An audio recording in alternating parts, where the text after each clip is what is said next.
Do you want to know how to use the incredible booking builder on Builderall? Let me show you in today's video.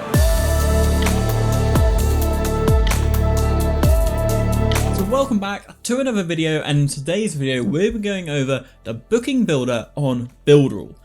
A great asset to your business, as it will save you time and money of using another tool completely. Now, I have used other tools and I do think they're good, but if you can have it within a platform you already pay for, that's even better.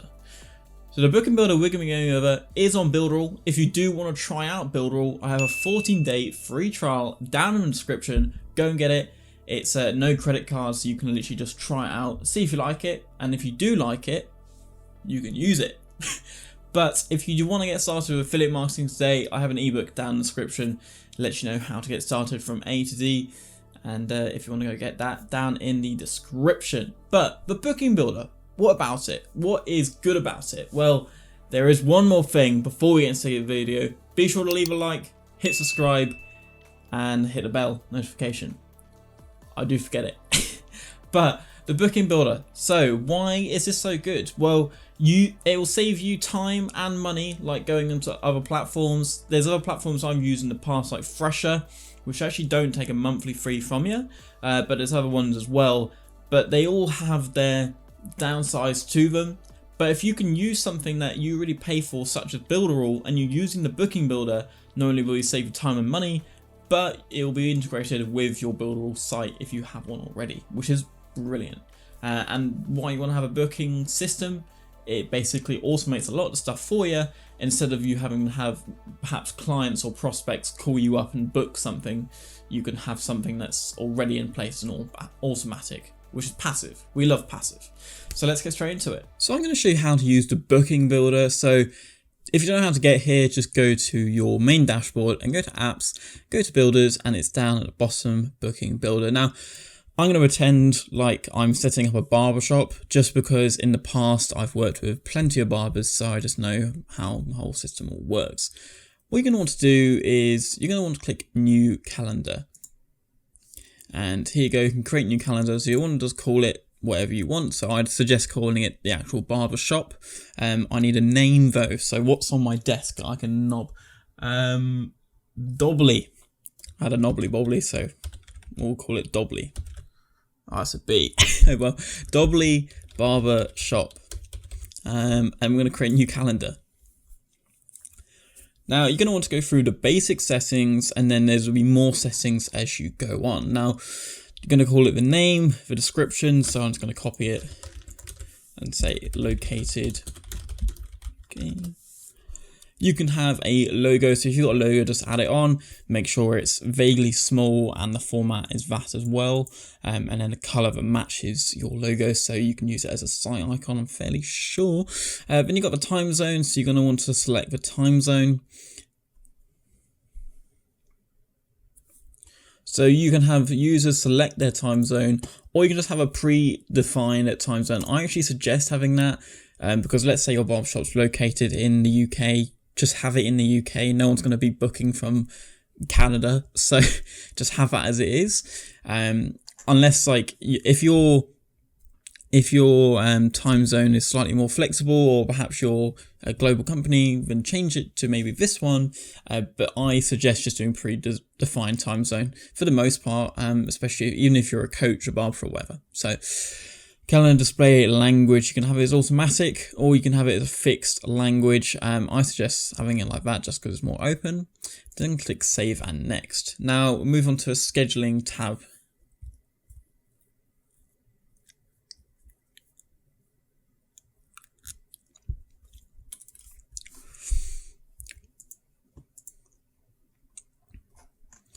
Now, a group is essentially, let's say if we're taking it from a barber perspective, this would be your barber name. So this, let's say we had a barber called Jamie. This would be Jamie. Group 1 would be Jamie. If you were to create another group and the barber was called Mark, the other barber, the other group would be called that barber. So that's essentially how it works. So let's just we're going to do this one. This is one of my clients, so I'm just going to call him that. Owner. And then you can have select host, so just click new host, and we'll just put like, and I'm going to put in one of my spam emails just so I don't alert him that I'm doing this, and then click save and add it in. So this is a host essentially. Just going to select, this is obviously what we select. Now we selected this as the host, so that's cool. Now, starting point. So this essentially means how long you'll have a session or a point of availability. So I suggest having every 60 minutes or every 30 minutes, depends obviously on what you want to do. For this version, I'm just going to put 30 minutes because it makes it easier to explain. Session duration as well. So how long each... Go back. Do that bit again. So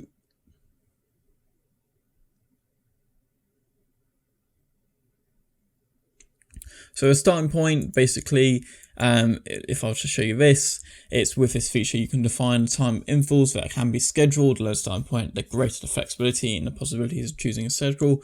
That's important, but I find the actual most important part is for session duration, because that is, especially in the barbershop, will define where or how long an appointment will be and how many clients you can get in on a day, for example. So usually a haircut, if it's a complicated cut, it might take longer than an hour, so you can put like an hour like there. But if you're just, let's say, just doing a skin fade, it's going to take you about 40 minutes. But I'm going to use 30 minutes just because it's easier to explain.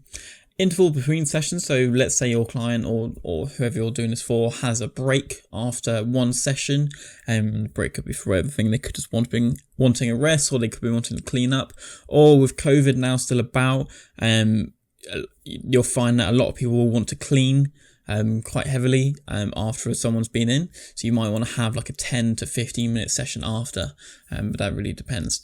Then you want to select your days of what you work, so just untick the ones you don't work on, and you can have it redefined as what you want. So you can block certain dates if you wanted. If you want to like have a day off or something like that, you can put this on here.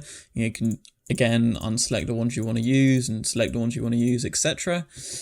Sessions, so let's say you had multiple services or something like that, they could pick multiple things. So let's say they were getting a skin fade, but they were also getting their beard done. You could have 2 sessions on there, and then they can book for 2 things.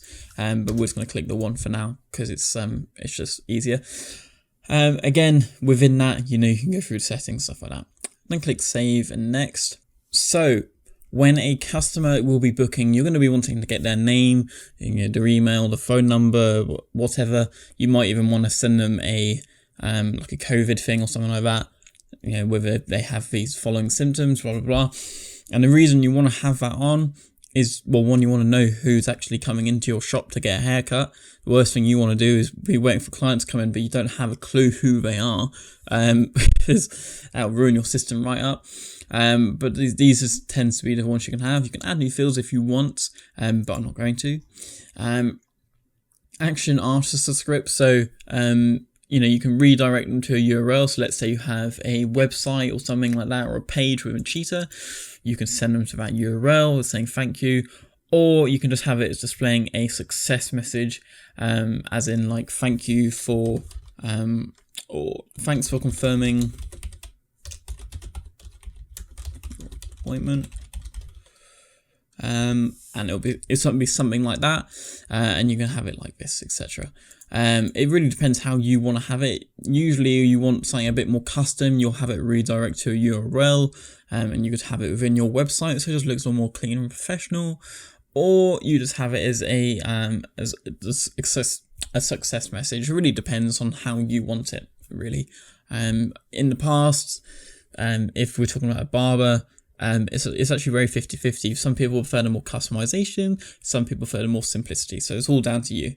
Then click save and next, and then you've got communication. So you want to send them a confirmation to subscribers. Because obviously in the past one, it's thank you for signing up, but you also want to send them a confirmation email to make sure they've actually signed up, and it reminds them of the appointment, but also reminds you to the appointment. So essentially what you'd want to do is you can have a confirmation to subscribers. So basically, let's say Bob signs up for a skin fade, your big man Bob, and he's also then got a confirmation of the time, the location, the service that he's booked for, perhaps the price, and also his details will be on there as well as yours. And it's very good to have that. It's quite professional, especially if you're doing it for like a barbershop or something that's actually you're going to go and do it rather than online. But 100% have a confirmation. But to be honest, in most practices you'd want a confirmation anyway. It just looks a lot more professional.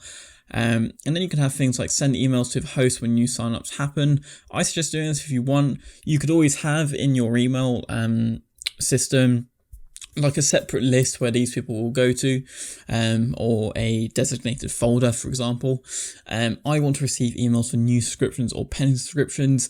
I personally would never really have that, but if you want it, go ahead and put it on there. So reminders, you can send reminders if you want. Now, what I tend to do with some previous booking things that I've done in the past is I would have a day reminder. So the previous day I'd send them an email. So something like that. Or you could have them send a reminder via SMS, which you can set up within Builderall as well. Where is it? SMS down here. There's many ways that you can do it. Some people don't have it at all. It really depends, again, what you would want. Email sender. So you can use your current default sender in your Builderall booking, or you can use a specific email sender. For example, some like another email hosting like Gmail or something like that. Then click Save and Next, and you got automation, so you can sync this with Google Calendar. I suggest syncing it. I'm not going to click it because I know it's going to go sync with my Google Calendar. I don't want it to. It's very organized. All you need to do is click sync with Google Calendar, and then it will just go through the process of perhaps signing into your Google Calendar, and it will sync through. And the reason you want to do this is because it will allow you to get a full understanding of where people are. And if you're someone who uses Google Calendar more on your phone, then obviously that's going to be really beneficial. I personally don't have Builderall on my phone. I use it mostly on my PC and laptop, but I would use Google Calendar on my phone or iPad or wherever. So then you've got Zoom meetings. This isn't relevant for us, but you can set up a Zoom meeting if you want. You can subscribe to a list. So I suggest having a list, setting up a list prior, and be like, what was the name of our barbershop again? Dobley's Barbershop's list, and have that people directed to that list. I'm not going to do it for now just because it'll be quite straightforward. All you need to do is go to Mailing Boss, create a list, come back here, add that list, and then that's it, essentially. But I'm going to do nothing. This isn't really relevant for me. And then click Save and Next. And then the payment. So you're going to be wanting to set up the payment. It depends how you want to do payments. You're fine if it's going to be a barbershop or something that's, as I said before, in-house. So someone's actually going to it. You're going to want to click Not Enable because people would prefer to pay after they've had their haircut. I can't think of anyone that you'd pay prior for a haircut you haven't got. Especially if it's a shit haircut, you don't want to pay like, I don't know, let's say tenner for a skin fade for it to be a bad skin fade. And you want to be able to tip as well. So I'd click Not Enable, but you could always charge for appointments if it is something like online, and you could use like super checkout within like Cheetah, or you can use the payment with attending, which is to us a lot like Not Enable. But then I click Save and Next, and then it's going to configure our calendar with this lovely animation. And then this is essentially how it is. So all you need to do is going to copy this, open a new browser, and we should be able to, there we go. So we're booking with Mark. You can choose a day, you can choose a time. And then if we go like this, enter your name, blah, blah, blah, it will go to your email. But that's essentially how you set it all up. You can add booking to your Cheetah. It tells you how to do it, so I'm not going to show you something they already show you, or you can embed it through like an iframe or something like that. But that's essentially how you use the booking builder. It's quite a nifty looking tool. I've used other booking builders other than Builderalls, and There's always been downsides to them, but like I said before, if you're already paying for Builderall, there's no reason not to use it, especially if you're outsourcing to other clients. You know, you want to realistically make it as easy as possible, and if you already have the platform, you may as well use it. So yeah, that's essentially how you use it. So I do hope you have enjoyed today's video. I hope you've learned something from the booking builder within Builderall. I hope it has helped you in some way, shape or form. If it has, be sure to leave a like, and I'll make sure to make more videos relevant to this so it helps you on your journey, on your Builderall journey, on your booking builder journey, whatever it is. If there is any other content you want to see on this channel, be sure to leave a comment down below, and be sure to hit subscribe and also turn on the bell notification. And also, if you want to get started with Builderall today, I have a 40-day free trial in the description. No credit card. All you have to do is just try it out. You know, click the link, set up an account. Bob's your uncle. You've got Builderall. But anyway, guys, I am going to head off now. Be sure to take care and peace.